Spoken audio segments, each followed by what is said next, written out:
Mabilis ka bang mangalay tulad ko? Tulad na lamang ng pagkuha lang ng pagkain, kakain, paghawak ng tinidor, paghahawak ng kutsara, paghahawak lamang ng toothbrush, or kaya naman paglalaba. Sobrang sakit na agad ng aking nararamdaman kahit ilang minuto pa lamang or wala pang 1 minute, sumasakit na siya. Kaya hindi ko na alam kung ano yung gagawin ko dati. Kaya naman, bumili ako ng neck support, pati na rin yung aking posture correction sa pagwo-work. Kasi akala ko talaga sobrang sakit na talaga at hindi ko na kaya't nakakatulong tong mga to. Pero hindi ko naramdaman na meron siyang improvement. Lalo lang talaga siyang sumasakit at hindi siya nawawala. Kaya naman, nagsik na ako ng help sa doktor. Hi guys, ikukwento ko lang kung paano ko nalampasan yung mga nararamdaman ko na inyong napanood kanina na ultimo pagkuha ng tubig, pagsubo, paglalaba, hindi ko talaga siya kaya. Ilang kuskus pa lang ako, siguro mga 5 kuskus pa lang at hindi ako natatagal ng 1 minuto. Ang nararamdaman ko na talaga yung ngalay dito, hindi ko na siya maitaas. Ang sakit na dito sa part na to, tapos dito sa leeg, maakit na siya dito, hanggang dito sa ulo. Sobrang sakit, ganun ang pakiramdam ko. Simula 2020, natutulog ako mga 1 AM na, and then gigising ako mga 7, 8 or 9, gano'n. So, kumpleto naman yung tulog ko na 8 hours. Kaya lang, pagkagising ko, parang feeling ko, lutang ako, ang sakit ng ulo ko, ang sakit dito sa batok ko. So, ganun yung pakiramdam. Araw-araw ko siyang nararamdaman. Dumating pa yung point na nasa office ako noon, pauwi na kami noon ng end of shift na. Parang, bigla ako nag-pass out. Parang, hindi ko na alam, pinapanik attack ako that time. Hindi ko alam kung ang nangyari, parang, hindi ko ma-explain, pero alam ko panic attack yun. So, na bumibilis yung tibok ng dibdib ko, na ang lamig ng kamay tsaka pa ako, tapos sweating yung kamay ko. So, sinubukan kong dalhin yung sarili ko sa clinic ng office namin. At doon nga, ang taas ng dugo ko. Tapos, yung kabog ng dibdib ko, ang bilis talaga. So, kinakabahan ako noon. Kasi hindi ko alam kung ano mangyayari. Pero, ang bait lang ni Lord. So, ngayon, kinamagahan nung nangyari na yun, napanik attack ako sa office. Nagpa-check up ako sa neuro. And, neuro tsaka sa cardio. Ang result ng aking mga check-up sa neuro at cardio ay normal naman daw. Pati na rin sa psychologist, nagpa-check up din ako sa kanila dahil nga sa anxiety ko. Sobrang lala na talaga. And then, dumating din sa point na nagpa-check up din ako sa PT, doctor, kasi sabi nila therapy kailangan ko. So, 3 beses ako sa isang linggo na nagpapa-PT, ilang PT clinics ako pa iba-iba, siguro 4 na clinics din yon. Nagpa-chiro din ako kahit mahal. So, sinubukan ko yan lahat para lang maramdaman ko na ito pa talaga yung sagot sa aking nararamdaman. Pero it turns out na wala talaga, hindi nila na-treat yung aking nararamdaman. Kaya parang gumastos ako ng mga ilang kalakihang pera din. Tapos weekly din yung massage ko, twice a week, wala pa rin. So parang muscle spasm daw, pero hindi naman talaga nawawala. Pero nare-relieve man siya pagka nagpapa-PT or massage ako, pero nandun pa rin talaga yung sakit. Tapos sa ortho din, nagpa-check up din ako. Tapos sinabihan ako, nagpa-x-ray na ako, nagpa-CT scan, nagpa-MRI. As in lahat yun, normal result. So hindi ko na talaga alam kung ano yung nararamdaman ko. Kasi simula 2020 hanggang 2024, lahat yun araw-araw. As in araw-araw pagkagising ko, sobrang bigat ng aking katawan. Pag gumigising, sobrang sakit ng ulo ko, sobrang sakit ng balikat ko. So dumating din talaga yung point na bumili na ako ng unan para lang sa neck pain ko na tig 12,000 kasi sabi nila baka daw sa unan, nagpalit na rin kami ng higaan. Pero nandun pa rin yung pain, pati na rin yung mga tao sa bahay, ang bilis kong mairita sa kanila, nagagalit agad ako. Nag-invest ako sa pillow. Sobrang pricey niya. Ito siya, yung from Tempur. So, ang presyo nito 12,000. So, nung una, maganda naman siya.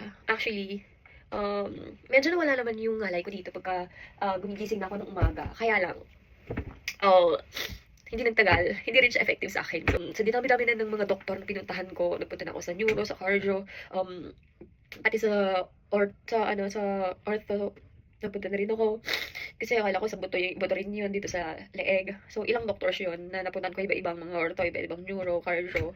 So, lahat sila pare-pares ng diagnose na dahil lang sa ngalay. So, pina-MRI ako, nagpa-MRI din ako, nagpa-CT scan, nagpa-X-ray, wala.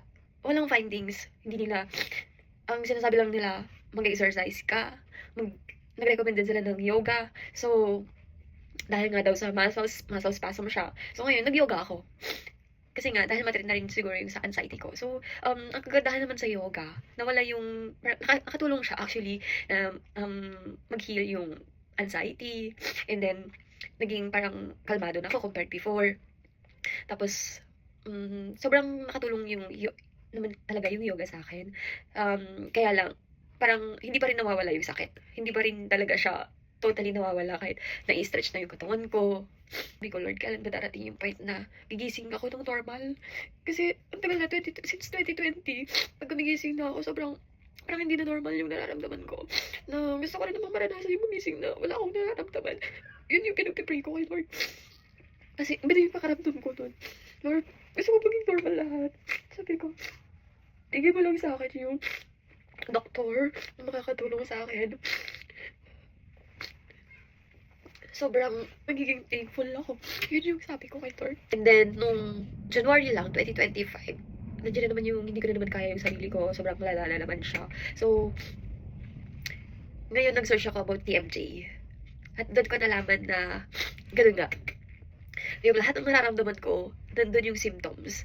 So, nag-search ako sa Facebook kung nang about TMJ specialist na malapit sa akin. So, eksakto sa group namin ng mga mamis, may nag-recommend doon ng si Doc Edna ng PQD sa Dasma Bayan. Lahat ng nararamdaman ko, dinescribe ko kay Doc, shinaidan ko yung mga nararamdaman ko dahil sa isang papel. Binigyan niya ako. So, ngayon, ang nararamdaman ko dito, sa mata, dito, sa ulo, so, sobra talaga dito. Ang sakit. Kaya araw-araw ko siyang ginaganyan dati. Tapos, matigas dito ko. At eto talaga yung problem. Tapos sa kamay, nagnanab na talaga siya pagka may ginagawa ako. Kaya minsan naka-rest lang ako. Hindi ko na talaga siya kaya. Yung sakit. So, tinitiis ko lang siya. So ngayon, ang dinayagnos ako ni Doc, TMJ nga siya. So, binigyan niya ako ng first is yung splint. Yung malambot. So, ito yung binigay sa akin for phase 1. So, before ako mag-treat kay doktora, yung rate ng nararamdaman ko is from 1 to 10. Nasa 10 na talaga siya. Yun yung ni-rate ko. Kasi, kahit sa pagdadrive lang, hindi ko na kaya. Napapasama ako na doon sa asawa ko na ipag-drive niya ako doon. Kasi hindi ko talaga kaya. Sobrang ngalay. So, ngayon, una, ito yung binigay sa akin. Malambot to. So, ginagamit ko lang siya sa gabi. First week. So, unang gabi pa lang, nung trinay ko to, sabi ko, sobrang kakaiba yung naramdaman ko. Parang ang sarap ng feeling, ang sarap ng pakiramdam ng gising ko. Compared before na parang every 2 hours nagigising ako dahil sa nararamdaman ko. Pero ngayon, dire-diretso yung tulog ko. So, nagigising ako once na lang. So, parang between 1 and 2 yung gising ko para lang mag-restroom. Pero compared dati talaga, sobra. As in, every 2.5 hours, 2 to 3 hours, nagigising ako sa gabi. Kasi hindi ako komportable. So, ito yung binigay sa akin. Akala ko pa nung una, nung first niyang binigay ito sa akin, ano ba to? Parang laruan lang naman. Paano ba ito matutulungan? Paano ba niya matutulungan yung nararamdaman ko? Yun yung sinabi ko sa sarili ko nun. Pero nagtiwala na lang ako kay doktora. So, ginamit ko siya for 1 week. At sa 1 week na yun, parang yung nararamdaman ko since 2020, parang nawala siya sa isang gabi lang. Dahil dito. So, ito kasi kinukorek niya yung bite. So, sobrang laking factor talaga na maganda yung bite natin. Na tama yung bite. Kasi, pag hindi, doon pala nag-start yung sa TMJ natin. So, ito yung una, and then sa gabi, and then, ito, matigas na siya. So, hindi mo na siya nabebend. Dito ko siya nilala. Ganyan. So, ayan siya. Tapos, ito naman, pag umaga, gamit ko siya. Ayan, matigas siya. Ito yung phase 1. Tapos, dahil yung airway ko, medyo nagsasara na siya. Dahil nga dito sa ngalangal ako din. Kaya binigyan niya ako ng ganito pa. Para mag-open up yung airway ko at gumanda yung paghinga ko. Tapos, ginagamit ko siya 24/7. So, ito sa umaga. Tapos, sa gabi, gamit ko silang dalawa. So, ang duration nun, nag-start ako mag-treat kay doktora January 2025 this year. And then, 3 months lang yung binigay niya sa akin. So, sa buong journey ko na yun, nagpapasalamat ako kay Doc Ed na kasi siya yung binigay ni Lord na nakatulong sa akin. Na natulungan niya ako sa nararamdaman ko na akala ko hindi ko na talaga siya, hindi na ako gagaling. Na sobrang bata ko pa para maramdaman yun. Yun yung sinasabi ko sa sarili ko. Pero thank God kasi binigay niya. Sakto si doktora para sa nararamdaman ko. And sobrang galing lang din ni doktora na kinakare ka niya kapag dinitreat ka niya. Nandun yung care. Nandun yung parang gigil na pagaligid ka niya. So, ganun kabait si Doc. So, sa ngayon, from duration ng 3 months na pagtitreat niya sa akin, from 10 na pain, 10 rate ko sa pain, 10 yung rating ko sa pain before ako mag-treat, 2.0, 0.5 na lang siya. So, sa ngayon, nakakaya ko ng maglinis ng bahay, hindi sumasakit dito ko. Nakakaya ko ng mag-computer, mag-work na hindi ko na kailangan ng yung nilalagay ko dito, tapos yung dito sa likod. Wala, hindi ko na siya nararamdaman. Tapos, nakakapaglaban ako ng madamihan compared before na ilang kuskus lang, hindi ko na kaya. Ngayon, naglalaba ako mga 3 hours, hindi ko na nararamdaman yung sakit. Tapos nagluluto ako, nag-awalis lahat na, naging normal na yung nararamdaman ko. Tapos pagigising ako ng umaga, wala na akong nararamdaman compared before. Kaya, sobrang laking tulong ni Doc Edna sa akin, sa pagpapagaling niya sa akin. At thank God, kasi ginawa yung instrument si Doc Edna para magpagaling sa mga gustong gumaling na akala mo hindi na nila alam kung ano yung nararamdaman nila. Pero, ayun, yun yung kwento ko. Kaya, yung ito ko, meron pa siyang phase 2. Ang phase 1 niya, ito, yung sa phase 2 naman is magbe-braces ako. Pero ngayon hindi muna ako nag-braces. So, hanggang gusto ko mag-treat muna ako. So, ngayon, normal na yung pakiramdam ko. Kaya ako nung mag-drive ng malayo, hindi sumasakit yung braso ko. Kaya ako nung magsulat.